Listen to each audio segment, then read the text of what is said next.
Welcome to a Real Man Wood podcast. This is Liss, your host from RotoWire, and I am joined as usual by my co-host from Yahoo Sports, Dalton. What's going on, dude? How you doing?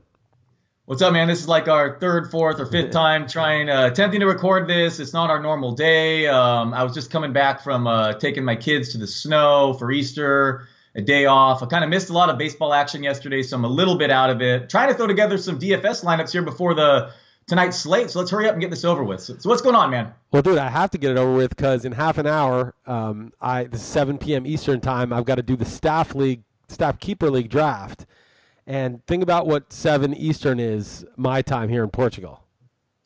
Yeah, that's like the middle of the night, literally. Yeah, it starts literally at midnight, and it'll probably go to about 6 a.m.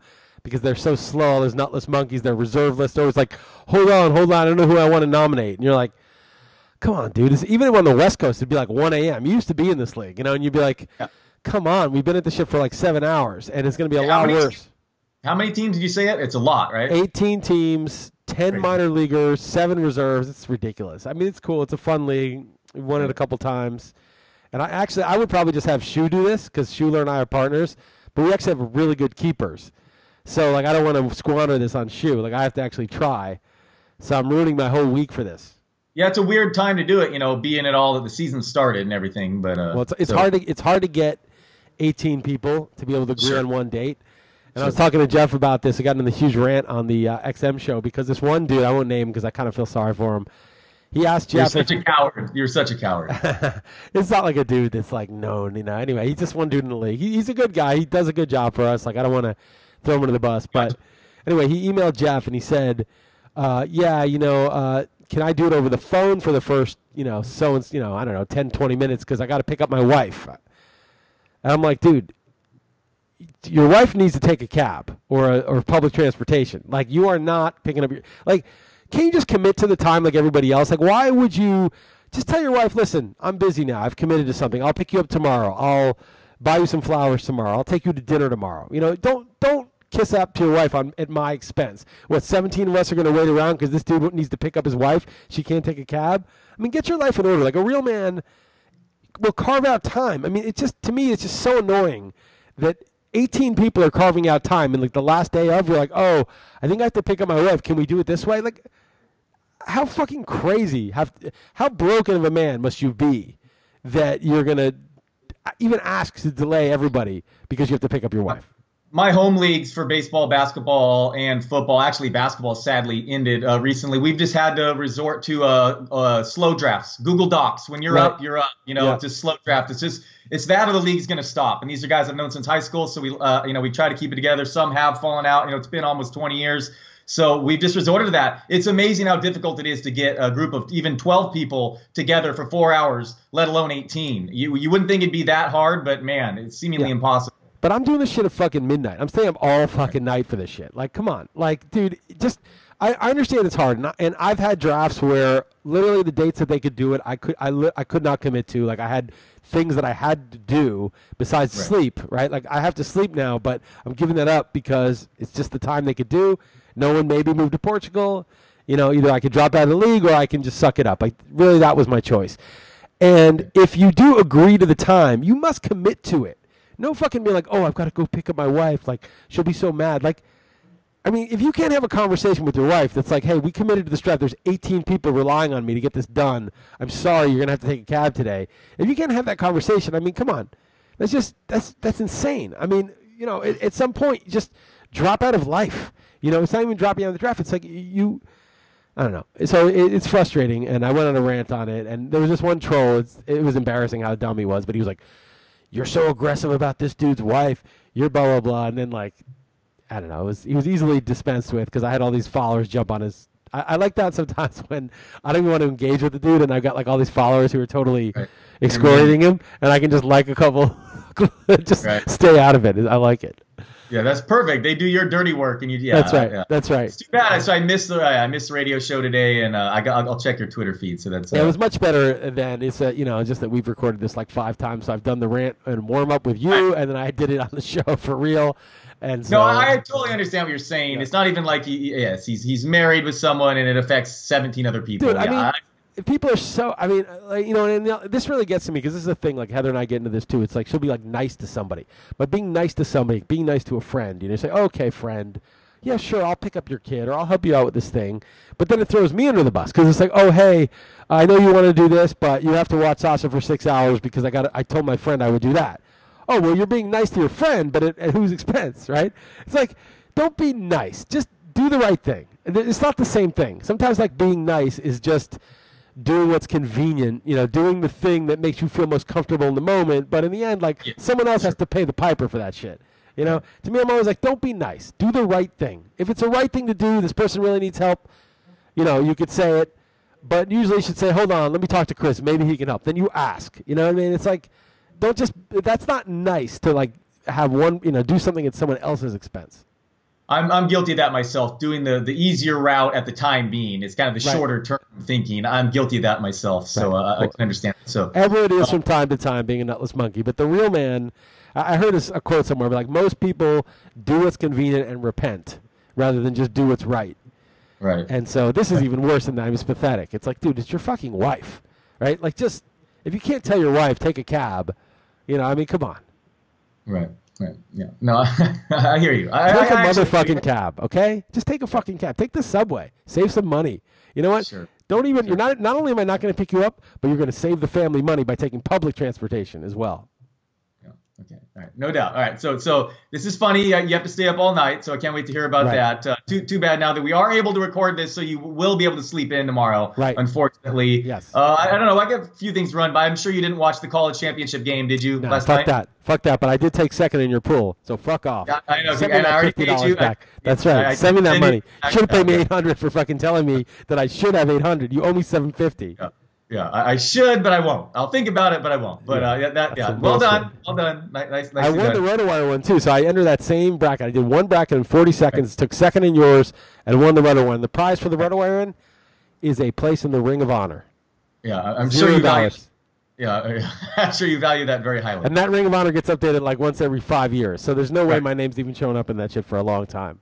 Right. I got to say, by the way, nice haircut. Did you get? I noticed that. Yes, I did. Am I making that up? I got a haircut. No, for real. I got one. I got a haircut. Yeah. All right, looking good. All right. What else? I took a couple notes to throw at you. Oh, I noticed I kind of went crazy in Fab in the one league we're in together. Crazy. So even forget we can talk about Hunter Strickland himself, but I actually kind of wanted to present this, take this opportunity, just put it differently to you. Right now, the first Fab period, right away, number one, how much do you think, say, a closer that will keep the job the whole year on a 500-ish type team right now is worth in Fab?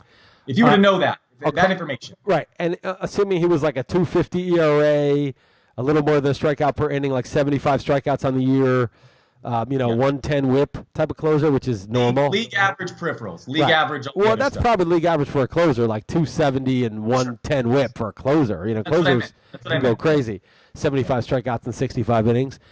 I think if you knew for a fact that he would do it, I think 800 out of your 1,000, 850 if you really need a closer would be maybe even 900 if you really needed one.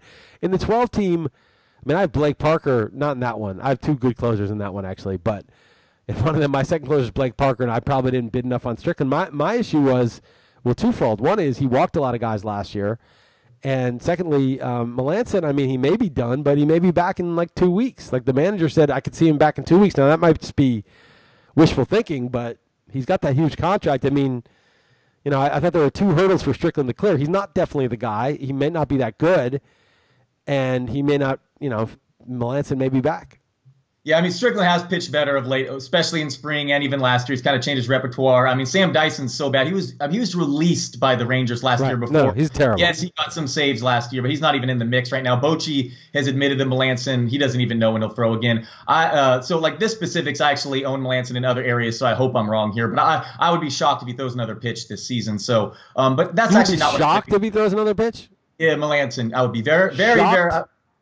I'll just say that. I'll be shocked if Melancon. I'll tell you what, just for the hell of it, just out of principle. I know we had a bet last week. I already don't remember what it was. I think you emailed me, though. I'll bet you $20 that Melancon throws another major league pitch this season. Oh, okay. Done. Okay. Right.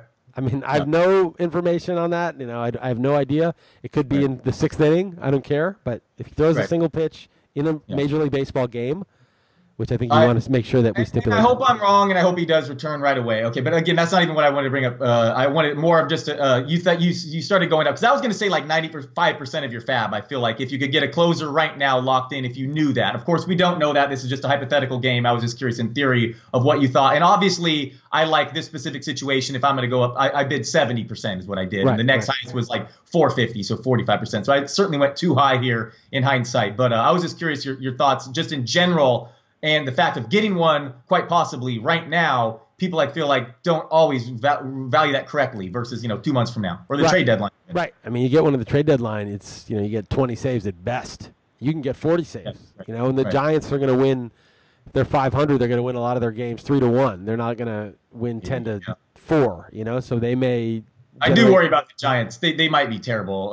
They could be a problem, but we'll see. So I think Tony Watson is he's a lefty with big splits. I do follow the Giants. Obviously, the closest team I do follow is a San Francisco fan. And I was wrong even before spring training. I was like stashing Watson, so I was wrong on that too. But it seems like Bochy does like Strickland, who's been there a while. So that was my thought. And in hindsight, it's like, man, I really went high here. We happen to be in the same league, so I was curious your thoughts just in general there. Yeah, I didn't think it was like crazy. I thought, wow, and I knew you follow the Giants, so I'm like, oh, you must know something. But I don't think the competition is the issue. I mean, I think it's going to be on Strickland to pitch well. And in fact, if Melancon's out like 2-3 months, if Strickland's crushing it, they're not going to mess with that. I mean, there's no reason to. Melancon's under contract, but if it's 3 months later and Strickland's been lights out, I don't really see why they would switch it back. I think there's two risks. One is that Melancon comes back in like 3 weeks, and I think the bigger risk is that Strickland's just not that good. Right? I mean, because maybe he's okay, but I don't think he's amazing. I don't think he's amazing. I do think that he'll benefit from his park and his division, and he'll be fine. He'll be league average and fine. But Puig versus Hoskins was our bet last week, by the way. Oh, right. Yep. You got I gave you a big 2 rounds of ADP on that, 3 rounds of ADP, but no problem. That's the way I roll. Probably right. Well, I don't know who's the favorite in this one. I hope I'm wrong. I mean, for Melancon's sake, the guy had surgery on it. I hope I'm wrong here, but do you have any other big takeaways over the first? Melancon didn't have surgery though now, right? He's just he's got this dead arm. It's like his arm is going to be amputated because he has no feeling. It's literally dead. Right, but he's having the same feeling in the arm in which he had surgery that ended his season last year in September. Oh, I didn't realize. Okay.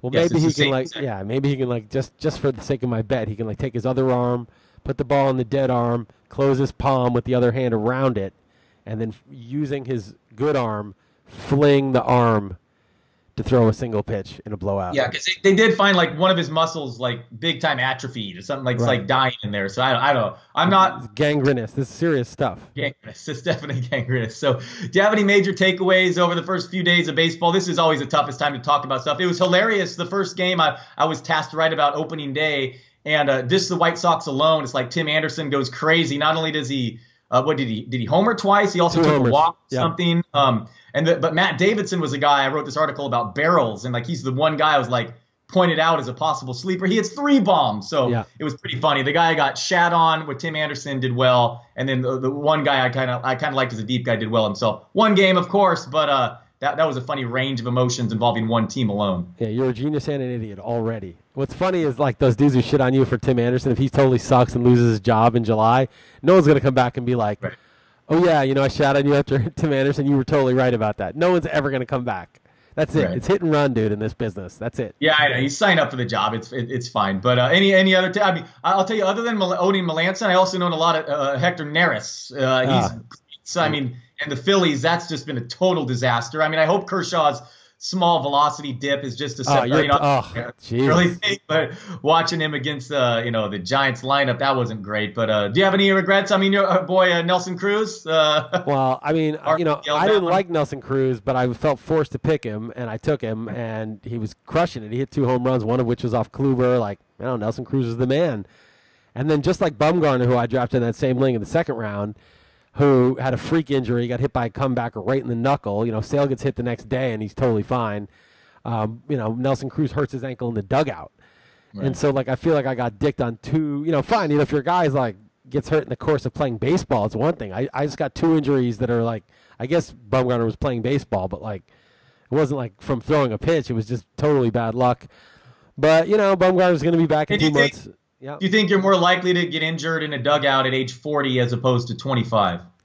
Probably not. If you roll your ankle like that, you're probably going to have an ankle sprain. I'm glad that they're saying it's a minimum DL stint. We'll see. It's so annoying.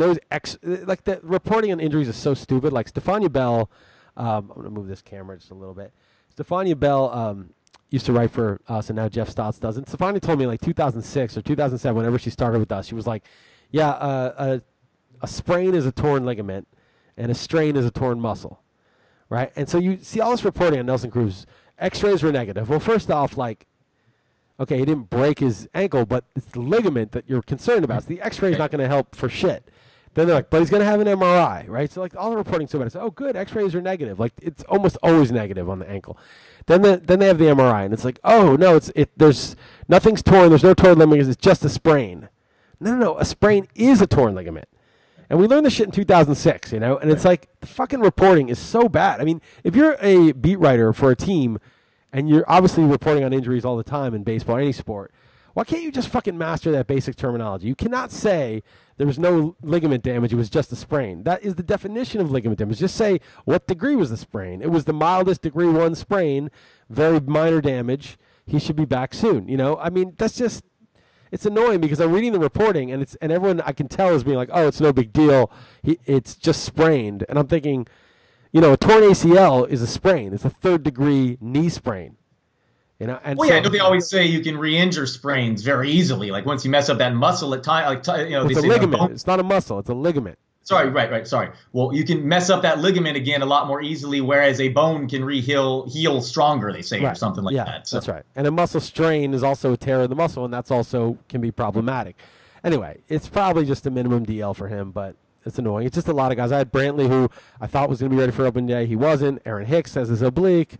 That's another one. I left Ian Desmond on my bench in the main because it was unclear about his knee. I put in Jose Peraza, who... and also Ian Desmond was on the road. Ian Desmond hits a home run last night on my bench. So, whatever. I'm not going to bitch too much. You never have a perfect lineup all year. You could win the main event. You're going to make many mistakes in lineup setting. There's no way around it. You're going to get some bad luck with injuries. You just can't have the catastrophic injury.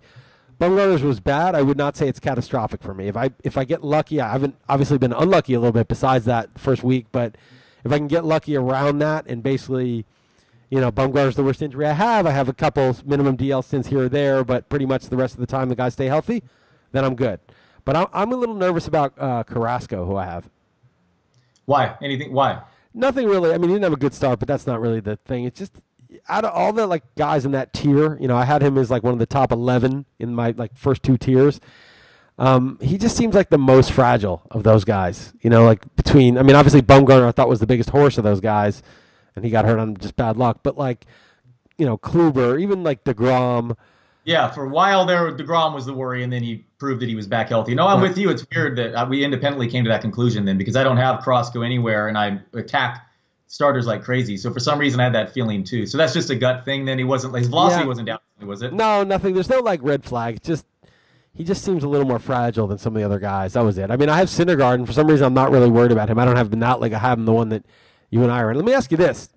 I was actually thinking in the main event, had I gotten Kershaw, but I didn't. Okay, so I ended up taking Turner because Stanton and Kershaw were gone. But of going Kershaw, and in the second round, obviously it would have been Bumgarner because Syndergaard wasn't there. And the third round, well, now I'm glad I don't have Jansen. And the fourth round, Chapman or somebody. I ended up getting Kimbrel in the fourth, but I didn't think he'd be there. But going 4 straight pitchers, or even third round, if Carrasco's there, let's say I went Sale instead of Turner, then Bumgarner, then Carrasco, then Kimbrel. Because what I've been seeing in the NFBC, and this is part of what I studied when I did that research that was so worthless that turns out not to be that worthless, is that the back end of starting pitching is so terrible in baseball right now. You can't field 9 roster spots of good starters. Right. And what do you think about that? Right. No, it totally makes sense, and that's part of the reason that I said I have liked my team more this year than I have in the past, going heavy with starters. That doesn't mean that I'm right, but I just mean the construction I ended up liking because of that. It's just so hard to fill out. There's such scrubs that are really going to hurt your team bad. It's not just they're not going to be good. It's they're really, really going to possibly hurt your team. And even guys like these sleepers like Joe Musgrove and Matt Shoemaker, they're both on the DL right now. It seems ugly and I agree with you. It's a problem. I made this point before. The research showed that these are the people on waiver wires in the 12 team, not even the main event. This is the shallow 12 team, and these are the curated guys, not the total amount of ERA these guys had for a year. These are just the active stats for the guys. So this is like when they faced weak teams. This is guys who obviously once they were shitty, they were dropped, and new guys who were pitching well were picked up. This is the curated active stats of all free agent fabbed pitchers in my last year's 12th team NBC, the starting pitchers. Had an ERA of 4.40. Okay? That's terrible. And a whip of like 130 something. Right. And so it's like if you're picking up those starters in the 15, like mostly they're hurting you. And so like in my lineup, and it's bad because Bumgarner's hurt, I have like Ryan Matson, Dylan Betances, 2 closers. I have Colin McHugh. Remember that wonderful pick? I haven't dropped him yet because I'm like, I don't want to drop him for some guy who's going to get crushed. At least he's pitching situationally, and he's pretty good. He's in a good park. He's got a good team behind him. Maybe he gets a spot start. I feel like if I can get 100 innings out of McHugh, I'm actually leaving that alone. Right. Yeah. No, that totally makes sense. It's funny. I'm glad that you're so confident with your teams. I like the guy who's falling down the 100-story building who said things are just fine. You're 20 floors. Things are looking. I get the feeling that I might have that optimism right now, but hopefully it's just me being too pessimistic. You bring up Jansen. So are you sufficiently worried after the couple outings? I mean, he gave up a bomb to my boy Joe Panik's already went deep against Kershaw, and even today in the background right now he hit his 3rd homer. But yeah, who so has Jansen, Panik and friends and family? Who picked him up? I don't know. Is that you? Yeah, it was me. Oh, nice. Yeah. Nice. Yeah. So you mentioned him though. So you are worried about him. I mean, you have to be a little bit worried about him. His velocity's way down, and he walked 2 guys and gave up a couple of home runs already. That's something he doesn't ever do. He blew the save. I mean, I'm a little worried. He might figure it out. He might be fine. But then again, people are like, don't worry. People are worried about Felipe Rivero, and now he dominated, struck out Miguel Cabrera on 3 pitches. And I'm like, yeah, just like Zach Britton last year. Nothing to worry about. He's going to be fine, right? No. I had Zach Britton. It was a total disaster. So I think there's serious concern about Kenley Jansen. I offered Keone Kela to Fred Zinke for him, though, and Fred turned me down. But, like, who would you take if you had Jansen? If I offered you Edwin Diaz, would you take him if you had Jansen? No, you're probably right. I'd rather Diaz right now. That sounds about right around there. Sure. Would you take Wade Davis or Kenley? I'd rather Kenley. I think I'd take By the way, Davis. my wife, I don't know if you curb your enthusiasm, but my wife named her team name Crazy Eyes Kella. That episode, Crazy Eyes Killa, is one of the best episodes ever. Which one was that? The rapper, the rapper, Crazy Eyes Killa. I don't know if I saw that. I might not have seen it. Anyway, it's really good. It's a nice play on words with the Kella there. I get your joke. Yeah, right around there, I'd say not Wade Davis. I'm not going to go that crazy yet. No, I would rather Jansen. All right. I mean, there's a chance he's just toast. It's possible. You drop that kind of velocity, you start walking people, losing control. Yeah. So you would say you'd rather Wade Davis? I think that's about where that's like on the cusp. That's where I'd have to think about it. Jeff asked me about Brandon Morrow, who I have, and I was thinking of offering Fred Morrow, and I was thinking this is kind of a nutless monkey thing to say, but it gets like this sometimes where you're like, because I have Morrow, I don't want to offer him for Jansen. But if I had Jansen, I probably wouldn't take Morrow if someone offered him to me. It's just like it's close enough that you don't want to do it on either side. You're just going to let what we call the endowment effect. Like you kind of overvalue what you have. That's kind of the tiebreaker. Yeah, that's probably horrible logic, but I do the same exact faulty logic. All right, so we normally don't do breaking news here, but you ready for me to throw something at you? Uh-oh, I'm scared now. What happened? All right, I don't even know what this means, but the Patriots have just traded Brandin Cooks. I saw this, yeah. 4th round pick to the Rams for a 1st and a 6th rounder. I mean, that's pretty big time. I mean, what do you make of it? I think, Cooks it's kind of disappointing for Cooks. Like, he was pretty good on the Saints. He was pretty good on the Pats, but they just never make him that number 1 guy. They never just let him be the man, And then the Saints decided, oh, no, we want Michael Thomas to be the man. You're not the man. And then I thought Cooks would have a huge year. I got a lot of shit for that, my shitting on Larry Fitzgerald this year and talking up Cooks. And Cooks was fine. He was good, but he just wasn't the man. He just didn't get, he got 100-odd targets, a few more than 100. And so on the Rams, I think it's going to be the same thing. They still have Cooper Kupp. They still have Robert Woods, and they're going to throw to the backs. And I just think Cooks is going to get like 95 targets again. And he's just not going to be the man there. And they did trade a 1st-round pick. I mean, having a guy to stretch the field makes a big difference just for the whole team, even if he's not getting the targets. But fantasy-wise, I don't think, I think he's probably like a 5th or 6th-round pick at best. Yeah. No, the Rams are making moves, man. They're just acquiring so many stars, and this it's kind of scary as a Niners fan, but hopefully this takes him out of the Beckham sweepstakes yes. and the Niners can step in. No. Just takes him out of the Beckham sweepstakes and nothing happens. Yeah. Don't even joke about that. I hope that it would be funny if they did make the trade, but it was for Jimmy G. I would take that. That'd be fine. I'd rather have Beckham. I'd rather have Beckham than Jimmy G because Jimmy G could easily be a fraud. But I would just have them do the deal just for what it would do to you. It would be worth it for me. Or it could just be the sickest thing ever and have them both on San Francisco. That's what's going to happen. I think that. Nah. Yeah. What odds? In all honesty, odds right now that the Beckham suits up in the Giants week 1. I think it's like 60-40 that he suits up, but I just have so little faith in, as I've said many, many times, the Nutless Monkeys, John Mara, running that they're the kind of team that would be like, well, he is a special talent, but the fans really think he's a diva. We just couldn't tolerate. He's just like that kind of guy. He's just not like, he would just never be like an Al Davis type or one of those guys that would be like, yeah, I don't care what the fans think. This is one of the elite players of all time. We're going to pay this guy. We're totally behind him. He works his tail off.